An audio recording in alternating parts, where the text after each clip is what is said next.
Bonne matinée le monde, bonne matinée l'Afrique, bonne matinée le Congo. Dans quelques heures, l'année 2022 touche à sa fin et nous allons traverser le cap pour commencer la nouvelle année. Je voudrais remercier tous les téléspectateurs de par le monde qui m'ont suivi tout au long de cette année. Merci à eux pour les suggestions, les critiques, l'appréciation et même les attaques que je réussis. Ça m'édifie. Mes vœux pour le nouvel an vont plus particulièrement à l'organe de médias d'Afrique, l'Afrique Média, pour sa bravoure, son initiative et ses analyses pour la reconstruction de notre continent. En second lieu, que mes vœux aillent tout droit au grand leader russe Vladimir Poutine. Les mêmes vœux doivent aller à mon compatriote et frère Robert Mbello, que mon compatriote Jaco Sayala reçoive aussi mes vœux, que le bishop Élysée reçoive aussi mes vœux, que les grands combattants Bokecho Wayambo et le commandant Essou reçoivent mes vœux, que la sœur Anne Chiroume et sa petite sœur qui ont coécrit le livre intitulé Denis Mukwege, l'autre face cachée, dont je fais l'analyse il y a un jour, qu'elles reçoivent mes vœux les meilleurs, que les compatriotes Léon reçoivent mes compatriotes, que la sœur Kassavoubou à Bruxelles, en Belgique, reçoivent mes meilleurs vœux, ainsi que toute ma famille et mon jeune frère au Canada, Désiré Kikouni. Je remercie tout ce monde que j'ai cité pour le combat qu'il mène afin de libérer nos consciences qui sont enfermées par la sorcellerie des Illuminati. Je leur recommande de continuer à lutter pour libérer l'homme qui est plongé dans les carcans des sociétés secrètes. Je conseille au prochain gouvernement congolais, qui devra être animé par des nationalistes, d'enseigner à nos enfants et à tout le monde l'histoire de toutes les religions du monde, l'histoire du monde, que l'histoire, la branche de l'histoire, soit obligatoire, la meilleure histoire et non pas l'histoire biaisée. Qu'on enseigne à nos enfants et à tout le monde l'histoire de toutes les religions du monde afin de déconstruire les textes fallacieux contenus dans ce qu'on appelle les Écritures saintes soient exposés. Je dis bien la Bible, le Coran et le reste des faux livres qu'on nous présente comme étant la parole de Dieu. Nous devons déconstruire ce texte et, comme Camaralé le disait, ouvrir les yeux de tout le monde aux prodiges de la terre et au mystère de l'être humain. Parce que la vérité est cachée ailleurs. La vérité n'est pas dans tous ces livres-là. Je le répète, que l'enseignement des religions soit obligatoire dans nos écoles et que ces religions ou cette branche soit enseignée par des nationalistes, des patriotes qui n'ont pas de parti pris. On doit enseigner cela aux enfants et à tout le monde, pas pour les préparer à aller au ciel ou au paradis, mais pour que tout le monde comprenne d'où nous venons, où sommes-nous et qu'est-ce que les sociétés secrètes ont toujours fait, tentent de faire et préparent à faire pour nous abêtir, nous les êtres humains, nous rendre esclaves jusqu'à la nation mentale et à devenir leurs choses. Nous devons, comme on dit en anglais, debunk l'information. Nous devons déconstruire ces faux textes qui nous rendent des esclaves et des aveugles. Nous devons étudier les symboles des sociétés secrètes. Nous devons étudier différentes sociétés du monde. Ce n'est qu'avec le temps qu'aujourd'hui, les gens commencent à comprendre qu'est-ce qui s'était passé en Amérique pendant que nous tous adorons l'Amérique comme étant la superpuissance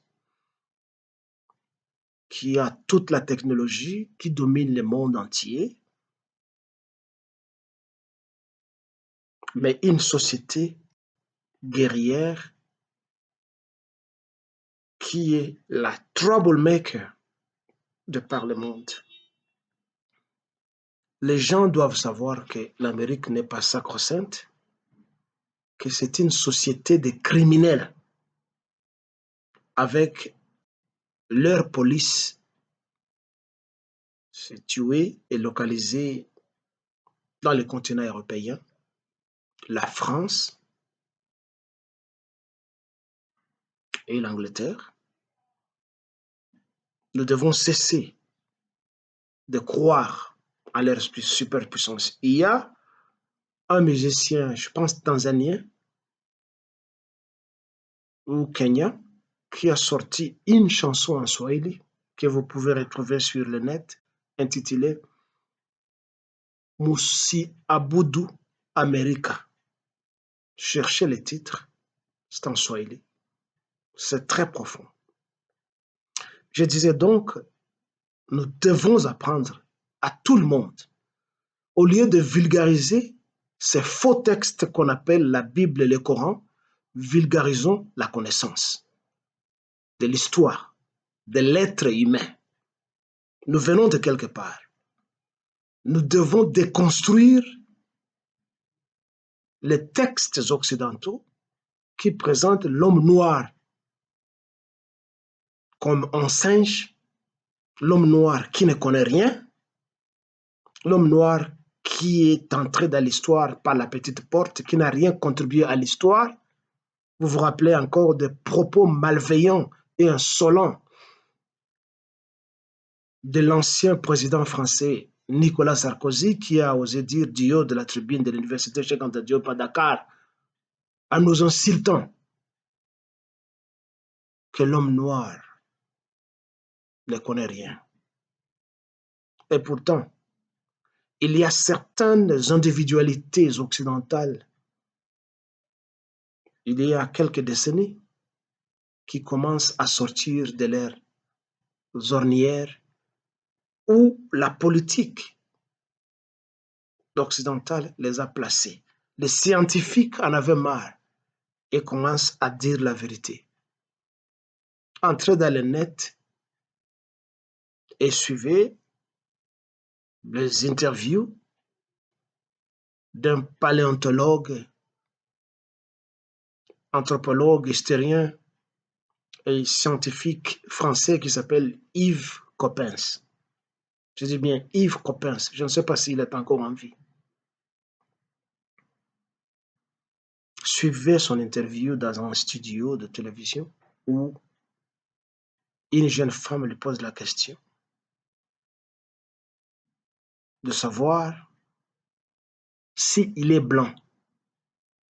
Yves Coppens, en français, il a courageusement dit « Je ne suis pas un blanc, je suis un décoloré ». Et la fille de répéter la question. Donc nous tous, les Nordiques, les sudistes du continent, nous sommes tous des Africains. Yves Coppens se dit oui, nous tous, nous sommes des Africains. Nous provenons tous de ce soleil tropical. Nous sommes tous des Noirs. Ça signifie que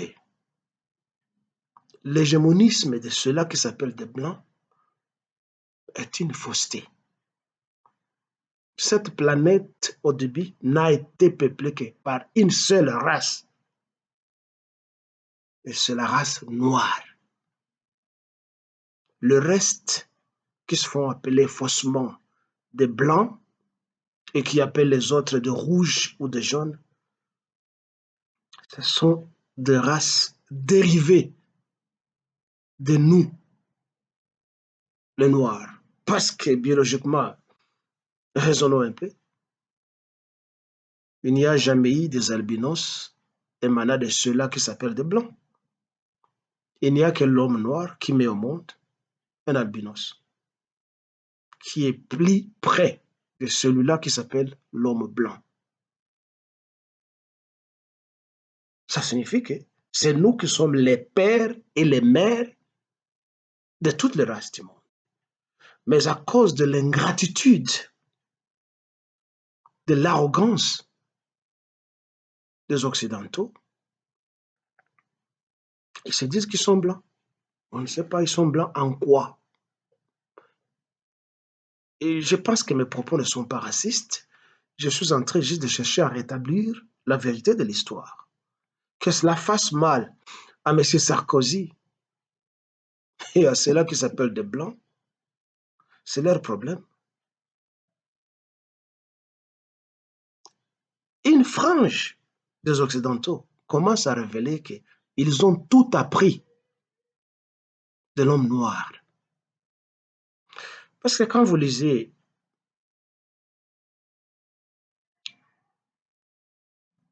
les textes anciens de grec, parce que les Européens disent que la Grèce, Rome, etc., c'est le berceau de leur civilisation.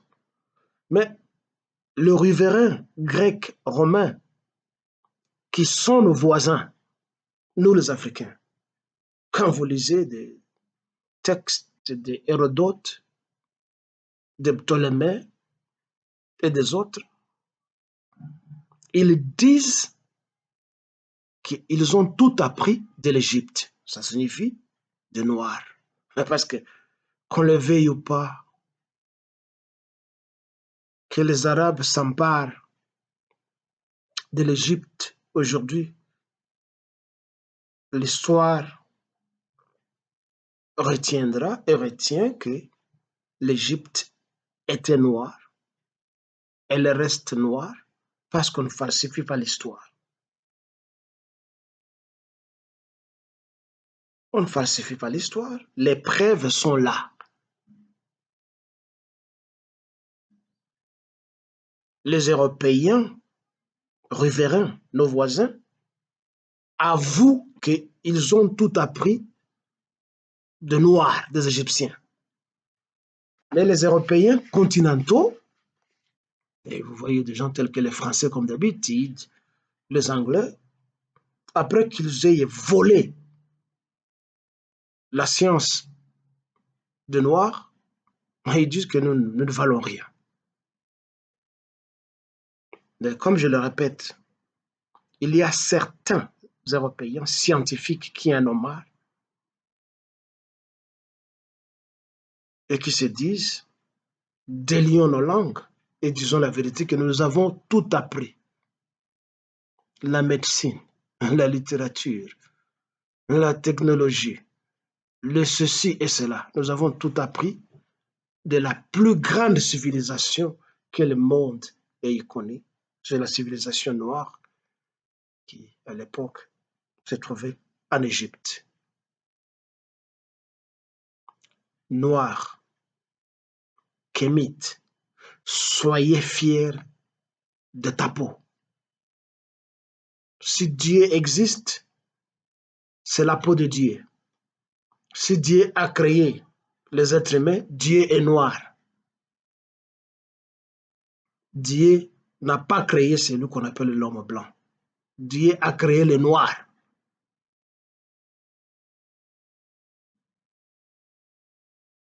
On ne falsifie pas l'histoire. Parce que, en allant en Égypte, déterrer les morts dans leur tombe, on les dérange. La plupart de ces cadavres, de ces momies, dans les sarcophages, prouvent que leurs ADN sont de noirs. Ils ont la mélanine. Donc, il ne faut pas vous dévaluer. Nous devons continuer à renverser la vapeur du mensonge occidental, scientifiquement, historiquement, et jusqu'à ce qu'il revienne à la normale. Parce que l'occidental est menteur. Et petit à petit, cette langue de mensonge commence à arriver à son bout. Nous devons tenir les taureaux par les cornes maintenant. Ne reculons pas.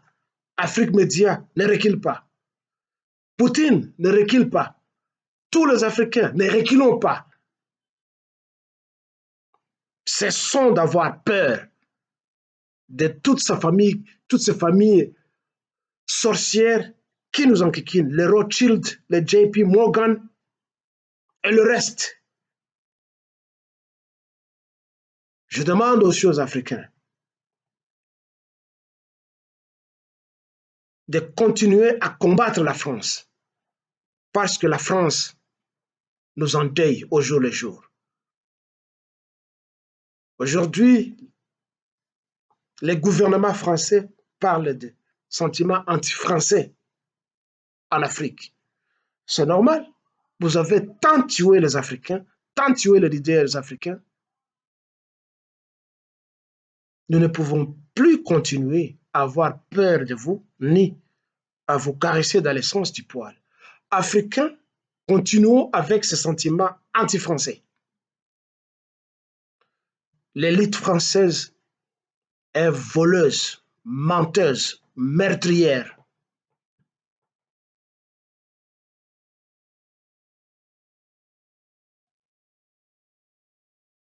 Hitler, paraît-il, a tué 6 millions de Juifs lors de la Deuxième Guerre mondiale. Et avec le temps, on a dédommagé les Juifs de tout ce qu'ils ont perdu et de leur mort. Il y a plus de 18 millions de Congolais qui sont tués dans ces 20 années d'occupation et d'agression. les voleurs gourmands,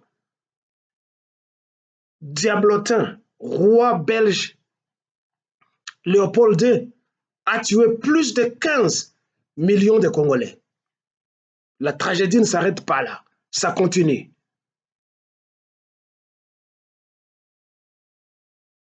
L'Afrique en a perdu combien? Combien des Africains qu'on a amenés outre-Atlantique? Combien des Africains que les Arabes sont venus capturer et les amener chez eux et les rendre esclaves et les amener même en Inde?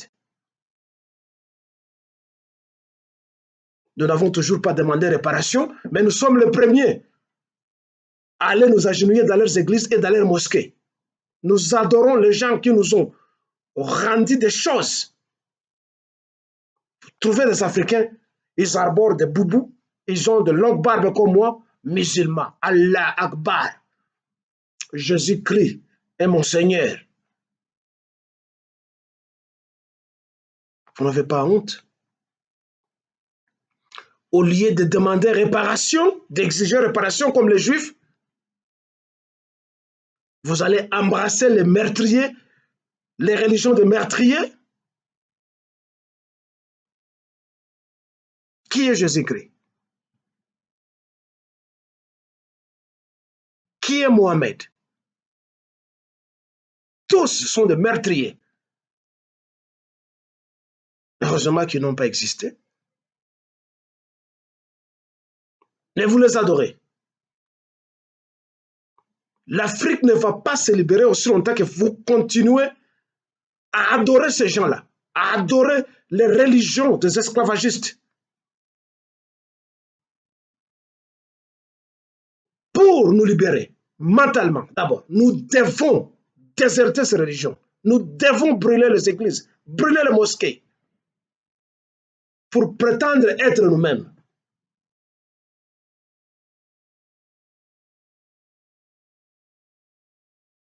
Vous remplissez les réseaux sociaux avec des remerciements. Je remercie mon Dieu, je remercie Jésus-Christ, mon Seigneur. Il a fait quoi? Surtout toi, les Congolais. Je remercie Seigneur. Où est le Seigneur quand on vous tue, on vous massacre? Où est Jésus-Christ? Il ne faut pas que vous souffrez. Où est Allah? Où est Mohamed quand on vous massacre au jour le jour? Et pour finir, je rentre encore sur les points des juristes congolais. Et vous, les juristes congolais, je vous avais dit qu'il y a du travail à faire pour vous. Voilà aujourd'hui un métier de coloré. Nassim Soriano, alias Moïse Katumbi, est en train de se rebeller quand il a appris que sa candidature est irrecevable. Il est en train de rivaliser, de challenger et de violer votre soi-disant constitution. La constitution l'exclut déjà. Mais il défie cette même constitution, qui lui signifie que sa candidature n'est pas recevable. Voilà un rebelle. Voilà un imposteur. Et vous, les juristes congolais, vous êtes là, vous ne tentez pas un procès. Il n'y a même pas un mandat d'arrêt pour arrêter ce type-là, le juger et l'expulser de chez nous et saisir tout ce qu'il a pu amasser illégalement chez nous. Où êtes-vous, les juristes congolais, les juristes de diplôme, les juristes qui passent leur temps à avaler des articles de définition de chaque mot pour venir raconter des bobards devant les écrans et même dans des stations de radio? Il y a du boulot pour vous. Arrêtez ceux qui ne sont pas des Congolais. Arrêtez Matata Mponyo, ce n'est pas un Congolais. Arrêtez Nassim Sorano, Moïse Katumbi, ce n'est pas un Congolais. Arrêtez Shadari, ce n'est pas un Congolais. Nous les connaissons tous. Où êtes-vous, vous, les juristes congolais? Que faites-vous?